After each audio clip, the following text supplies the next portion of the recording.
everyone, I'm Rebecca and welcome back to my channel. I always love watching these sort of like year in review videos because I feel like it's honestly helpful on a personal level. As we go through the year, especially a weird year like this one, I think it's easy to get down on ourselves and think, I'm really not accomplishing much of anything. And if that's honestly the case, that is totally fine. As always, it is best to prioritize your own health, both mental and physical, as well as the welfare of your family or anything else that is going on in your life. But I also think that videos like this can be a nice reminder that, hey, maybe I did accomplish quite a bit this year. So this year I found that my sewing projects really made quite a transition. I started off the year still focusing a lot on historical sewing, but sometime in the spring, I think I had a kind of realization that the historical sewing just wasn't bringing me as much joy as sewing things I could actually wear every day. So throughout the rest of the year, I really wound up sewing a lot of history bounding and vintage style clothes. Things that I can wear daily, even if I'm not leaving the house, and things that I can feel both pretty and comfortable in without the use of corsets or layers of petticoats. And that has honestly brought me so much joy. And of course, besides the actual sewing projects, there was another little thing that took a lot of my time and brought me a lot of joy, which is this channel. And I feel like I wound up achieving quite a lot of goals with my channel as well. So I do want to talk about these achievements super quickly, and then we will look at the actual sewing projects. When I started off 2021, there were 7,235 of you subscribed to this channel. But there are now, as of writing and filming this on December 27th, 25,325 of you. Wow. That is so absolutely cool and honestly incredibly humbling. I know most of that number don't actually watch most of the videos, but for those like 2,500 to 7,000 of you that are pretty regular viewers, I thank you from the bottom of my heart. Your presence here seriously means so much to me. And an even bigger thank you to my marvelous patrons over on Patreon who truly are the people who make this channel possible. In particular, a humongous thank you to my patrons at the Romantic, Victorian, and Edwardian level tiers, who are Sharon, Julie, Maria, Audra, Emily, Carlin, Mirage, Sarah, Tiffany, Bobby, Liz, Jean, Cherries, Elizabeth W, and Denise. If you are interested in joining my Patreon, I do have tiers starting at only $5 a month and perks like early access to videos, monthly live chats, project pictures that aren't available anywhere else, and polls to help me decide things on my projects and on my channel. And you will find the link to join my Patreon down in the description below. Because of all of you watching my videos and all of my wonderful patrons, and also because I've been able to actually have a handful of sponsorships this year, I have been able to live in my home alone without the need for roommates since April of this year, which has been absolutely amazing and a huge achievement for me. Anyway, I think that you're really here to see all of the projects from this year, so let's take a close look at everything that I made in 2021. Pretty much all of these projects can obviously be found in other videos on my channel, the majority of which are in my sewing vlogs playlist, so I have linked that up above here and also down below in the description. At the very end of 2020, I started working on my peppermint striped bustle made of Christmas clearance red and white striped cotton from Joann's, and I wound up finishing that right at the end of January. This was made as a seaside 1880s bustle dress, but frankly, I have also fallen in love with it as a Victorian Christmas dress as well, and I'm so glad that I braved the cold in it on our snow day back in February to take some really, really cool snow pictures in it.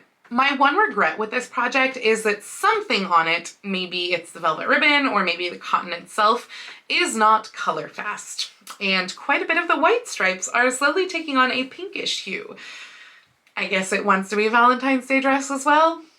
Anyway, I've gotten to wear it to the seaside twice now, and I look forward to wearing it to the Victorian Festival in April, which is held in the picturesque seaside town of Port Townsend. And if anyone is interested in attending the Victorian Festival, I will leave a link with information down in the description below so that hopefully you can come join us this year. In February, I made a very quick and pretty easy 1790s gown.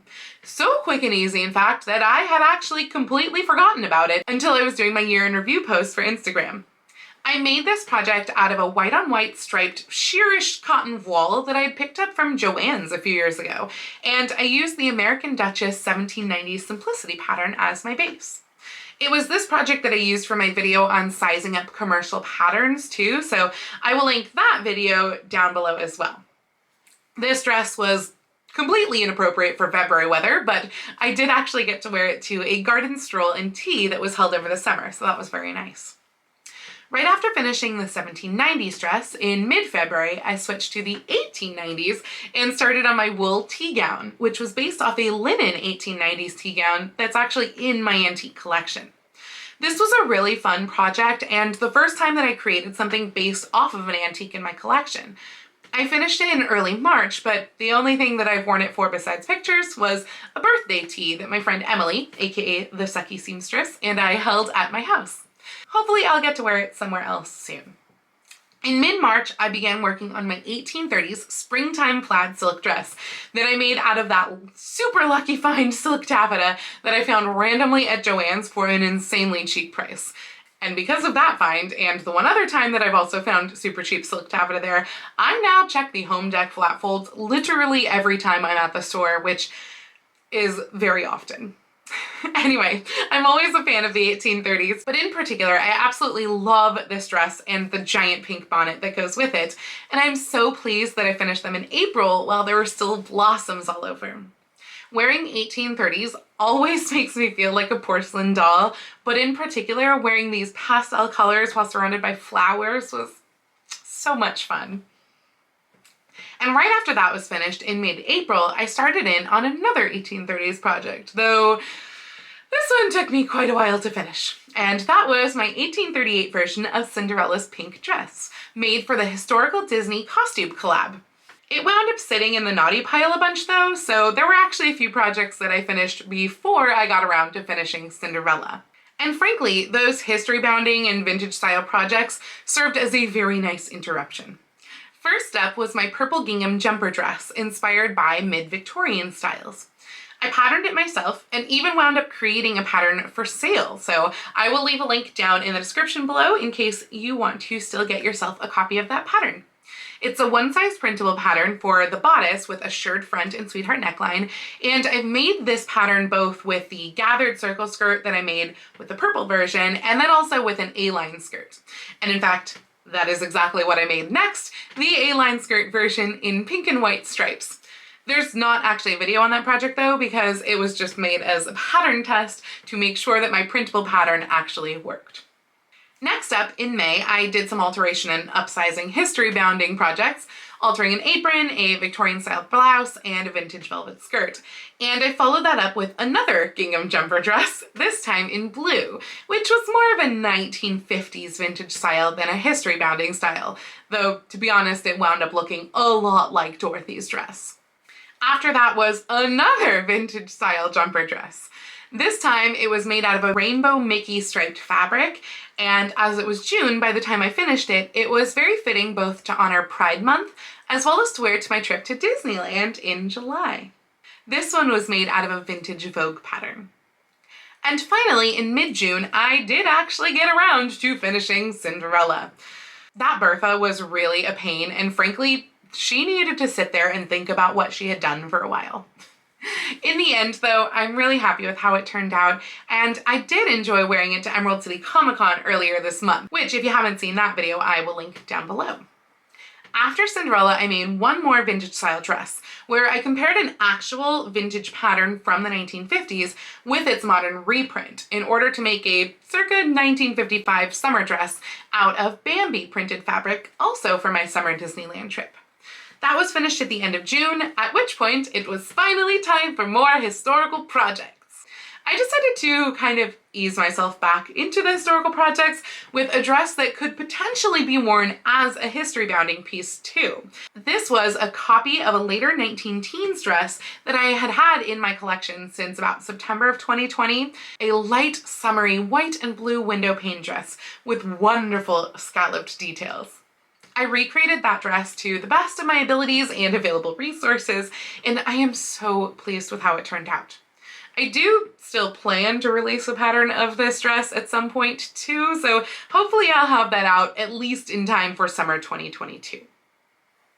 Following that, I went back a little further in time, stopping at the 1890s for another frothy summer dress. This one out of a white Swiss dot cotton with purple velvet details. And naturally, some very over-the-top ruffly sleeves because it's me. With the purple velvet accents, it felt like a perfect project to transition from summer to fall, especially since I finished it right at the end of August, which was a good thing since I had a lot of autumn projects that I wanted to get to. First up, a pumpkin pinafore. I had enjoyed my springtime pinafore dresses so much that I knew I needed more for fall. So I batch cut out a bunch of gathered circle skirts and made a few projects in very quick succession, even though I was in rehearsals for Little Women at the time. The pumpkin pinafore was quickly followed by the skirt portion of my spooky spiderweb separates, which in turn was followed by a surprise historical project. I decided to give myself the challenge of making an 1860s cotton dress in a day so that I could wear it as a costume for Meg in Little Women. Although I failed at the one-day portion of the challenge, I did manage it in 3 days, and I'm super happy with how it turned out. I also made a simple waist apron to go with it. These Little Women costumes, in turn, were followed by another pinafore dress, this one in orange, black, and white check, and made to be a little bit more 1960s style than my other pinafores. But Halloween was fast approaching at this point, and I still had more projects to finish. Next up was what turned out to be one of my most popular projects of this year, and honestly one of my favorites to wear, which was Gunny Saxoween. This was a dress styled after the gunny sax dresses of the 1960s and 70s, but made out of Halloween fabrics, and it was really fun to see just how many costumers took part. I will leave a link to a playlist of all of the Gunny Saxoween videos down in the description. Finally, with less than a week to go before Halloween, I finished my spooky spiderweb bodice and witch hat, meaning the strawberry dress inspired, glitter-filled Halloween outfit that I had been wanting to make for over a year was finally complete. And honestly, I am incredibly happy with how that turned out, and particularly that I made it as separates instead of a dress. I wore that skirt with so many different outfits this year, and I cannot wait to wear it again in the fall, even though I leave a trail of glitter wherever I go when I wear that outfit. With the Halloween sewing finally complete, it was time to dive right into the sewing projects I was making for my mid-November trip to Disney World. That meant starting in on the 1950s version of Cinderella's pink dress, which was actually the version that I'd planned to make from the get-go, even before deciding to make the 1830s version. I wound up finishing it with just enough time left before the trip to make one more quick project, which was a super sparkly sequined suspender skirt inspired by the 50th anniversary decorations on Cinderella's castle. And then it was off to Disney World for 11 days. As soon as I got back from Disney World, though, it was time to dive right in to making a group project for Emerald City Comic Con that I probably should not have committed myself to. 1994 Holiday Barbie. It was a mad rush to finish her whole ensemble in a week and a half, but I'm so glad that I did. I had such a fun time being Barbie, and I'm really tempted to make another Barbie dress again sometime soon. Considering it was gold lame and fake fur, it actually went together pretty well, and it was so fun to be part of such a large group costume with everyone looking so absolutely fabulous. I feel like the 3 weeks since Comic-Con have gone by in a complete blur, but in that time I have made a holiday apron, which I have already worn a ton of times while cooking and eating, plus my Gunny Saxmas dress, which I absolutely love, and I made the bodice to go with the Gunny Saxmas dress, which, to be honest, I'm not really in love with, and finally a super easy 18th century quilted silk petticoat, which you will see next week on this channel. I am also about to start on my other Gunny Sax dress, which I will be making this week as you are watching this video. which is going to be done in wintry fabrics, and that video will be coming out in a couple of weeks. Technically though, I think that project will probably be finished in 2022. So anyway, it has been a bit of a busy year. All in all, not counting any upcycling or alterations I did, I have finished 7 historical costumes, 2 cosplays, 12 vintage inspired / history bounding / modern outfits, and 2 aprons. Plus, I have made the skirt, aka quilted petticoat, for an upcoming historical project, and by the time you're watching this, we'll have made most of another daily wear outfit. So yeah, not too shabby. And honestly, I completely have all of you to thank for it. Knowing that you are all waiting for a new sewing vlog every week has been an incredible motivator, and I really don't think I could have kept up with my sewing without that motivation. I know that my sewing has really taken quite a bit of a thematic turn this year, since I've made far more daily wear outfits than historical ones, but I do find that since we're still in the middle of this pandemic and the majority of my historical costumes from the last 2 years have still gone unworn, making things I can actually wear regularly just feels so much more fulfilling. That said, I have gotten my historical sewing motivation back, and I am very much looking forward to diving back into more historical projects in 2022. And on that note, do make sure that you come back next week to see all of the 2022 sewing projects that I hope to accomplish. Anyway, I do hope that you enjoyed this video. If you liked this video, please go ahead and click the thumbs up icon. And if you'd like to see more videos like this from me, please go ahead and click subscribe and the little bell icon to be notified every time I post a new video. I do post videos here on YouTube twice a week, with my sewing vlogs out on Tuesdays and other costuming content like this out on Saturdays, but I post every day over on my Instagram, so please go follow me on Instagram. That's at Lady Rebecca Fashions. And if you'd like to help support my channel, as I mentioned earlier, I do have a link to my Patreon and my Ko-fi down in the description below. Thank you again so much to all of my wonderful patrons, and thank you all for joining me today. I hope you all have a wonderful week, and I will see you very soon in my next video. Happy sewing!